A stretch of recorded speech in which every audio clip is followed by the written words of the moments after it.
Book supernatural, इसका हिंदी में अनुवाद है अलौकिक। अध्याय 71। स्विट्जरलैंड में विवाद, जून 1955।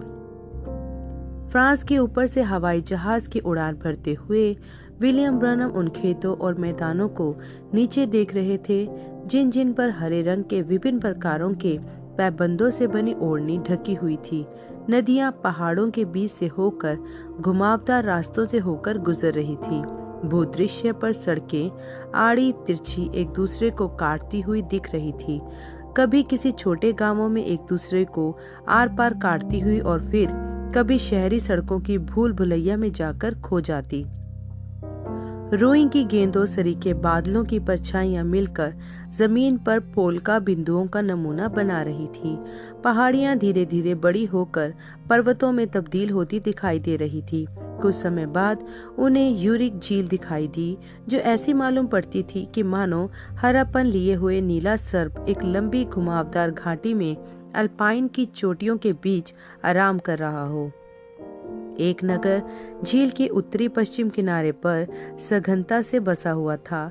जल्दी ही हवाई पट्टी दिखाई देने लगी। उनका जहाज नीचे उतरने लगा, जो एक शांत वादी जैसी मालूम पड़ती थी। असल में वह एक धार्मिक विवाद के तूफान के ठीक बीचों बीच उतर रहे थे।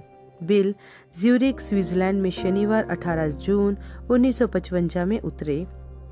उनके साथ यात्रा में Billy Paul ब्रनम, Fred Bosworth Florida वाले, लॉस एंजल्स कैलिफोर्निया के माइनर अर्गन ब्राइट और बर्मिंघम न्यूयॉर्क के जॉर्ज गार्डनर आए थे।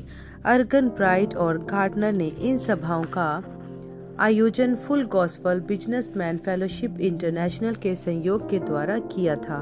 बिल को ज्यूरिख की सबसे बड़े स्टेडियम में 9 रातों तक बोलना था।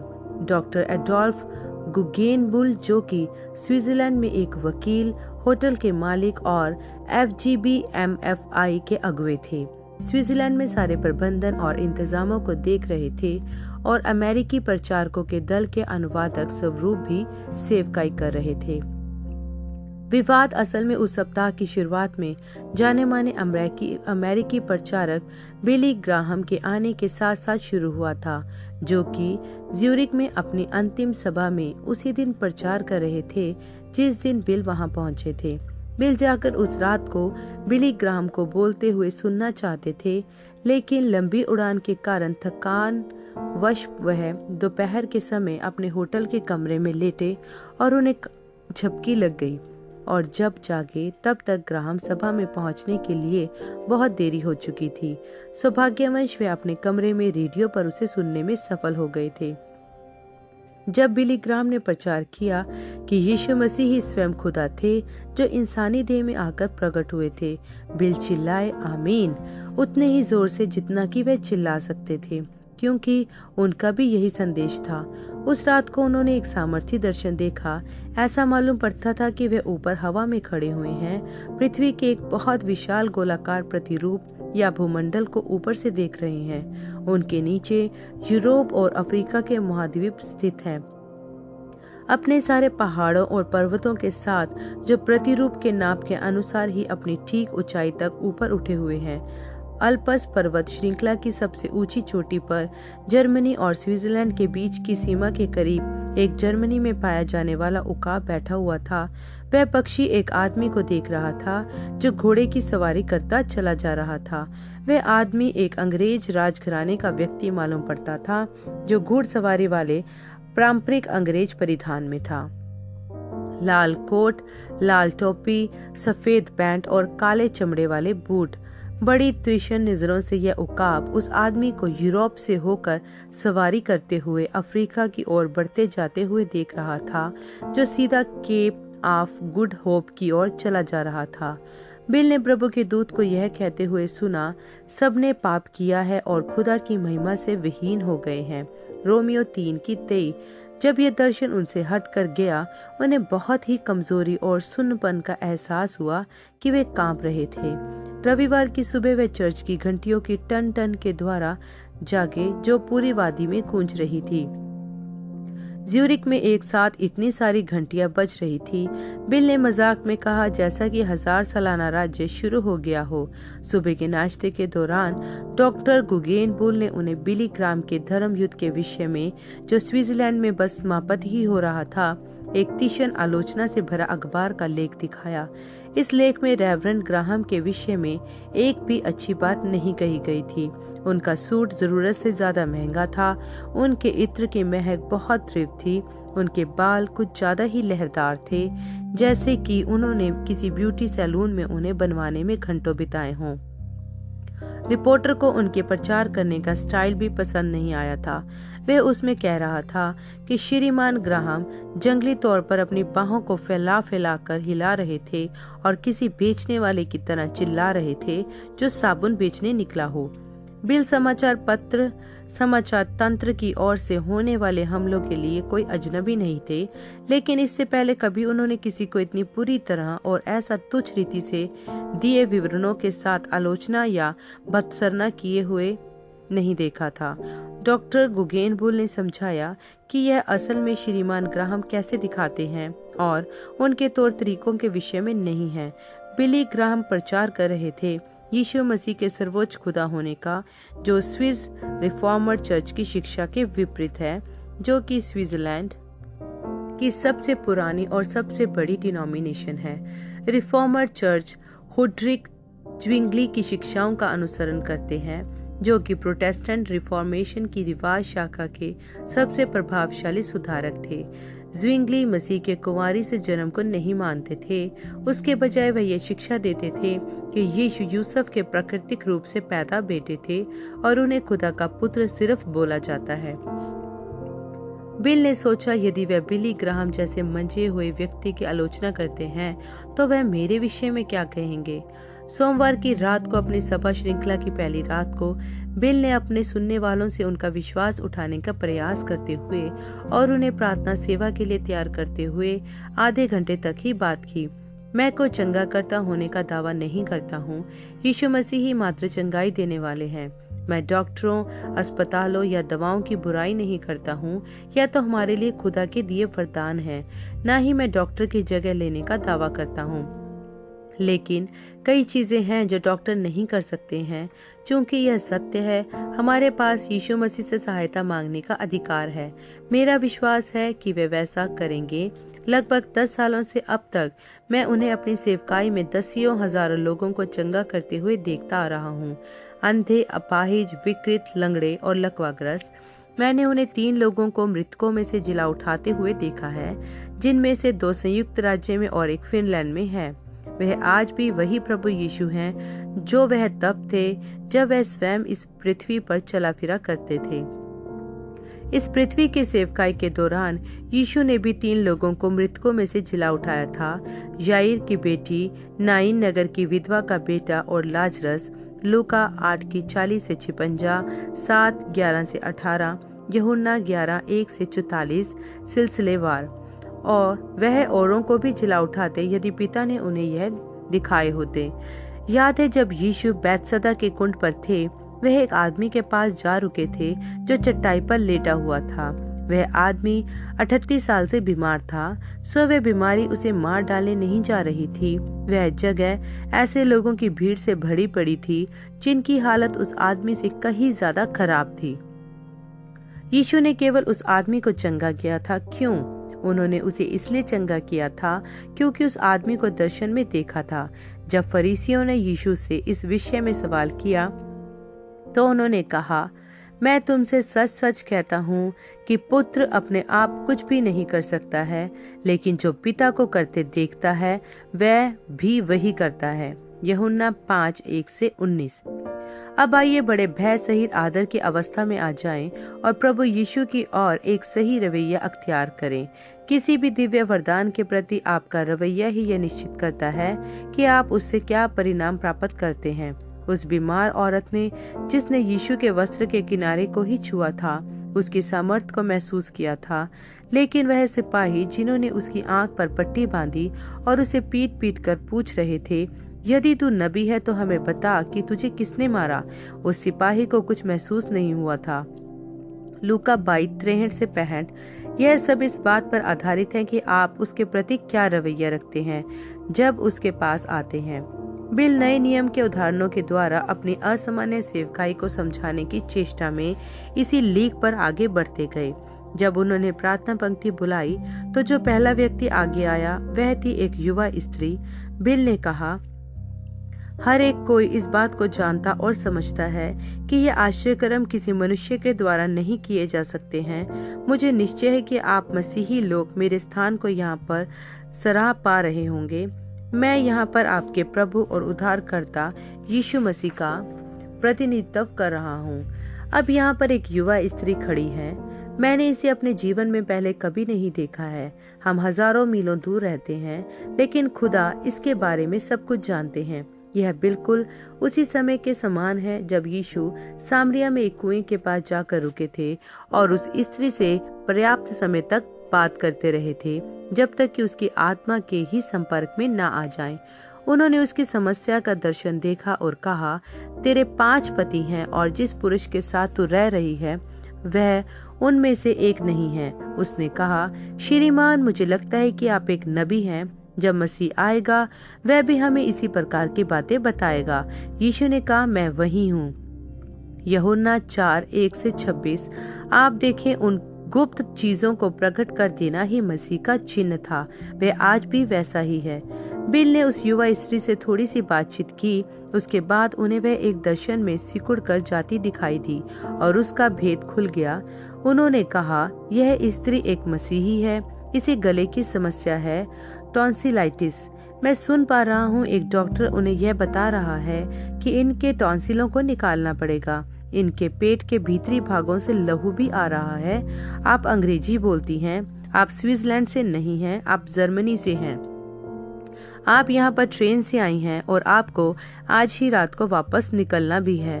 घर पर आपकी दादी माँ है जो कैंसर के कारण मृत्युशैया पर है और आप चाहती हैं कि वह भी चंगी हो जाए। यदि यह सही है तो अपना हाथ उठाएं ताकि सुनने वाले देख सकें। उसके हाथ उठाने के बाद बिल ने कहा, जाओ, जाकर अपने हाथ अपनी दादी माँ पर रख देना, क्योंकि पवित्र आत्मा यूं फरमाते हैं, तुम प्रभु यीशु मसीह के नाम में घर जा रही हो ताकि चंगी हो जाओ। उसके बाद कई दर्शन और फिर उसके पीछे पीछे आश्चर्यकर्म आए। अगली सुबह ज्यूरिख के समाचार पत्रों के लेखों ने विलियम ब्रनम की बिली ग्राम से भी बुरी तरह से आलोचना की। रिफॉर्मर चर्चों ने उन्हें उनके इरादों पर सवाल उठाते हुए एक फर्जी और नकली डॉक्टर बताया। उस कठोर आलोचना के बावजूद भी उस रात की भीड़ की संख्या घट न सकी, जो बढ़कर स्टेडियम की अधिकतम सीमा 20,000 तक पहुंच गई। लेकिन उसने कई एक लोगों के मन में संदेह पैदा करने का काम कर ही दिया, बहुतेरों के तो नहीं जो कि स्टेडियम में बैठे हुए थे। जब बिल बीमारों और जरूरतमंदों के लिए प्रार्थना करने को तैयार हुए तो उन लोगों के संदेहों के दबाव तले उन्हें बड़ा संघर्ष करना पड़ा। मंच पर जबकि वह एक व्यक्ति के लिए एक बार में केंद्रित कर सकते थे, उनका वरदान आसानी से काम कर पाता था, लेकिन वह श्रोताओं के बीच बाहर निकलकर वैसे नहीं जा सकता था जैसा होना चाहिए था। यह पूरी सभा श्रृंखला में एक रुकावट ही पैदा करता रहा था, क्योंकि उनके हृदय परख के वरदान का उद्देश्य लोगों के विश्वास को उठाने का था, ताकि जिस किसी को भी चंगाई की जरूरत हो वह उसे यीशु मसीह से प्राप्त कर सके।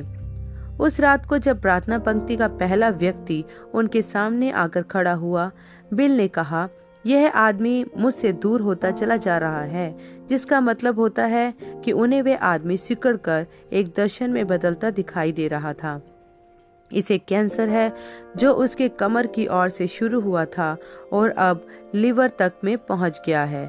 जब तक खुदा ही इन्हें चंगा ना करे वह बहुत जल्दी मरने पर है। दर्शन से अचानक बाहर निकलकर बिल ने सीधे अपने श्रोताओं से कहा, अब कुछ भी ऐसा नहीं है जिसे आप छिपा सकें। वह आवाज जो पल भर पहले बोल रही थी वह मैं नहीं था जो कि आपका भाई हूँ, या यीशु मसीह थे जो मेरी आवाज का इस्तेमाल कर रहे थे।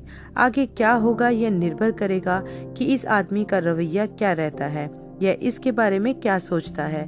यह इस बात को निर्धारित करेगा कि यह क्या पाता है।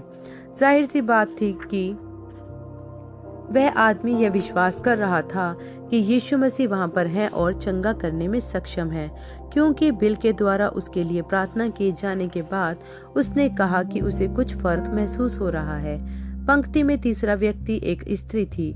बिल ने कहा, मैं इस स्त्री के बारे में कुछ भी नहीं जानता हूँ। जितना मैं इससे बात करूंगा उतना ही प्रभु यीशु मुझ पर दर्शन के द्वारा जाहिर करेंगे। यदि खुदा मुझे बता दे कि आप यहाँ क्यों आई हैं, तो क्या आप उन्हें अपना चंगाकर्ता के रूप में ग्रहण कर लेंगी? मैं देख पा रहा हूँ कि डॉक्टर आपकी जांच कर रहा है, जो यह कह रहा है कि आपको अपना पित्ताशय निकलवाने की जरूरत है। आप इस ऑपरेशन को करवाना नहीं चाहती हैं और इसलिए आज रात को आप यहाँ पर आई हैं।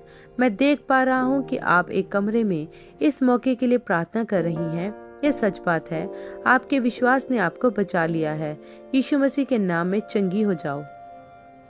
बिल को पूरे स्टेडियम में हर जगह से संदेह की लहरें आती हुई महसूस हो रही थी। कई लोगों का ऐसा ही रवैया मालूम पड़ता था जैसा कि किसी फुटबॉल के खेल के लिए होता है। कृपया लोगों उठकर इधर उधर चला फिरी ना करें। बिल ने कहा, यह बहुत दुष्टतापूर्ण है। आप आत्मा को बाधित कर रहे हैं। उन्होंने प्रार्थना पंक्ति में आए कई और लोगों की समस्याओं को परख कर बताया और फिर वह दोबारा श्रोताओं की ओर घूम गए।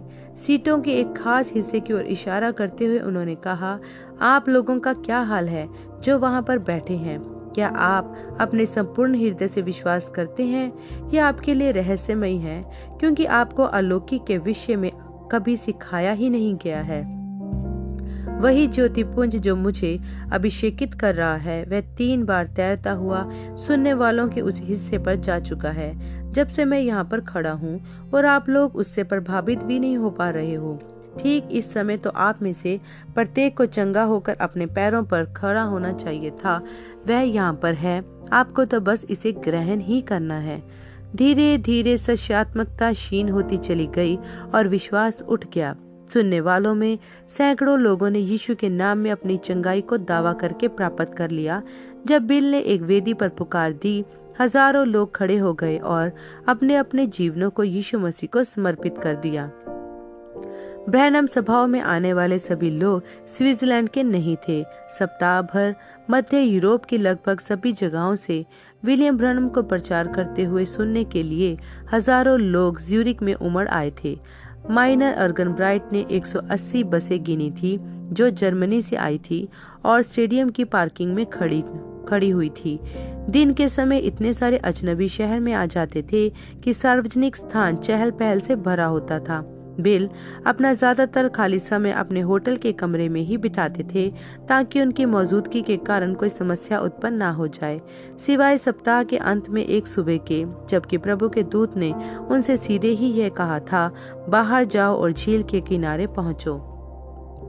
बिल ने अपने बेटे को भी अपने साथ चलने को कहा। बिली पॉल ने सोचा कि यह बहुत अच्छा विचार नहीं है। डैड, कोई आपको पहचान लेगा, फिर आप भीड़ में उलझकर फंस जाएंगे और फिर हमें वहाँ पर पुलिस को बुलाना पड़ेगा ताकि आपको वहाँ से निकाला जा सके। अच्छा, प्रभु मुझसे कह रहे हैं कि वहाँ किनारे पर जाकर पहुँचूं, सो भला हो कि मैं वहाँ पहुँच जाऊँ। झिझकते हुए बिली पॉल अपने पिता के पीछे पीछे हो लिए। चूंकि दूसरे विश्व युद्ध के दौरान स्विट्जरलैंड पर बम नहीं बरसाए गए थे, ज्यूरिख का ऐतिहासिक आकर्षण अच्छी अवस्था में अभी भी बचा हुआ था, जिसमें कई सारी पत्थर से बनी हुई सड़कें और सुंदरता के साथ सजाई हुई ईंटों की इमारतें थी जो कि सैकड़ों वर्ष पुरानी थी। झील के सामने के इलाके को विकसित करके एक पर्यटक उद्यान में परिवर्तित कर दिया गया था, जिसमें लॉन और बहुत सारे पेड़, फूल, फव्वारे और अनार थे। होटल के ठीक सामने और किनारे पर अच्छी तरह से बने सवरे रास्ते थे। धूप का भी उतना ही आनंद उठाते हुए जितना उस मनोरम दृश्य का जो उनके चारों ओर था। बिल किनारे टहलने लगे। बाहर जाकर अपनी टांगों की वर्जिश करना बड़ा अच्छा लग रहा था। बिली पॉल किनारे पर मौजूद सैकड़ों लोगों के कारण घबराए हुए थे, जिनमें से कुछ तो बेंचों पर बैठे हुए थे या फिर कंबल बिछाकर लेटे हुए थे और दूसरे किनारे पर आगे पीछे चहलकदमी कर रहे थे। कुछ ही देर के बाद जब किसी ने उन्हें नहीं पहचाना, बिली पॉल को तसल्ली हुई। पिता और पुत्र बड़ी दूर तक एक साथ चलते चले गए थे। हालातन वह एक बूढ़े आदमी के पास पहुंचे जो एक बेंच पर बैठा हुआ था और एक पुस्तक पर झुका हुआ था जो बाइबल जैसी दिखाई पड़ती थी। बूढ़े आदमी के गालों पर से आंसू ढलक रहे थे, जैसे कि सुबह की धूप में ओस चमक रही हो। बिल को दूध की उपस्थिति महसूस हुई। अगला ही कदम उन्हें एक दूसरे देश में ले गया, जहां वही बूढ़ा आदमी एक युवा स्त्री से एक रुमाल ले रहा था जिसकी एक बांह सूखी हुई थी। 5 छोटे छोटे बच्चे उस स्त्री की स्कर्ट को पकड़े खड़े थे। दर्शन आगे बढ़ता गया। झील ज्यूरी के किनारे बने उस पैदल पथ पर उन्हें वापस ले आने से पहले और विवरणों को प्रदान करने के बाद। वहाँ है वह, बिल ने बिली पॉल से कहा, वह आदमी जिससे मिलने के लिए खुदा ने मुझे यहाँ भेजा है। आप बस यूं ही सीधे जाकर उस आदमी से बात नहीं करने जा रही हैं, है कि नहीं डैडी? नहीं, वह मेरे पास चलकर आएगा और मुझसे बात करेगा। वह यहाँ से बहुत दूर जगह से है। तुम बस इंतजार करो और देखते जाओ कि उसके पास मेरे लिए कुछ है कि नहीं, कुछ जो एक स्त्री की बांह से संबंधित है। आपको कैसे पता? एक दर्शन अभी मुझसे आ टकराया था। हम चलें इधर, बस झील की ओर देखते रहो और उसके सामने से होकर गुजर जाओ। बिल नीले हरे पानी में दूर तक देखने लगे, छोटी छोटी पाल वाली नावों को देखते हुए जो बड़ी ही सौम्यता के साथ हंसों की तरह तैर रही थी। झील में घुमाव था, जिसके कारण उसका दूसरा किनारा एक विशालकाय पहाड़ के पीछे छिप गया था, जो कि ठीक पानी के किनारे से लगकर ऊपर को उठा हुआ था। उस पहाड़ की ढलान पर कई सारे वृक्ष और झाड़ियां थी और ऊंची ऊंची चट्टानी चोटियों पर से कई एक झरने बह रहे थे। तेजी से गुजरती मोटर बोट के कारण किनारे तक लहरें आ आकर परत दर परत लग रही थी। बिली पॉल ने कहा, डैडी, वह आदमी हमारे पीछे आ रहा है। मैं यह जानता हूँ। जब हम उस अगले मोड़ से होकर आगे पहुँचेंगे, हमें एक पैदल पुल पार करना होगा और वह ठीक उस पुल पर ही हमसे आगे निकलकर आ जाएगा। उनके आगे वह पैदल पथ एक इमारत के चारों ओर से होकर घूमा जाता था, जो पेड़ों के एक कुंज से घिरी हुई थी। उस पूरे चक्कर से घूमने के बाद वह एक जलधारा के ऊपर बने एक पैदल पुल के ऊपर पहुंच गए, जिसका पानी बहकर झील में जाता था। जब वे पुल के बीचों बीच पहुंचे, वह अजनबी उनके पास जा पहुंचा। भाई ब्रनम, वह बहुत ज्यादा उच्चारण विकारपूर्ण अंग्रेजी में बोला। बिल उसकी ओर घूम गए।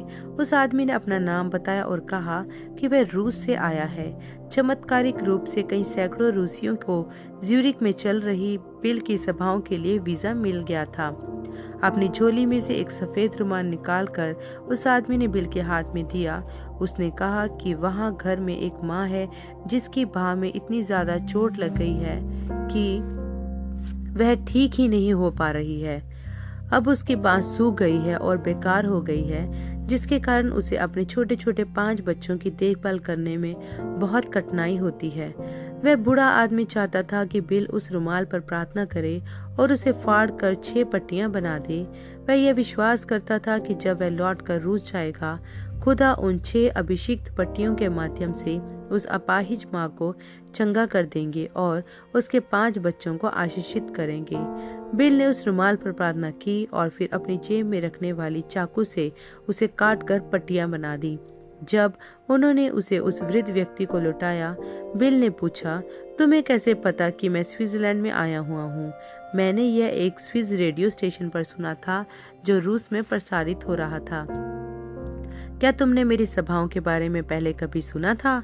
हाँ भाई ब्रनम, आपने एक बार एक मृत लड़के के लिए फिनलैंड में प्रार्थना की थी और खुदा ने उसे फिर से जीवित कर दिया था। वह समाचार पूरे रूस में दूर दूर तक फैल गया था। कई सालों से मैं आपसे मिलना चाहता था, लेकिन मैं भला इस लोहे के पर्दे के पार कैसे निकल सकता था। साम्यवादी लोगों ने मुझे कभी भी अमेरिका जाने की अनुमति नहीं दी थी। फिर मैंने सुना कि आप स्विट्जरलैंड आ रहे हैं। आज तो चमत्कार ही हो गया है। बिल को बैतसैदा के कुंड पर जो आदमी था वह याद आ गया, और वह स्त्री भी जिसने यीशु का वस्त्र छुआ था। यूहन्ना 5:1-19, मत्ती 9:20-22। पुराने समय के उन 2 लोगों की तरह ही यह वृद्ध रूसी भी खुदा के वायदों के पास एक सही रवैये के साथ आया था। आमीन।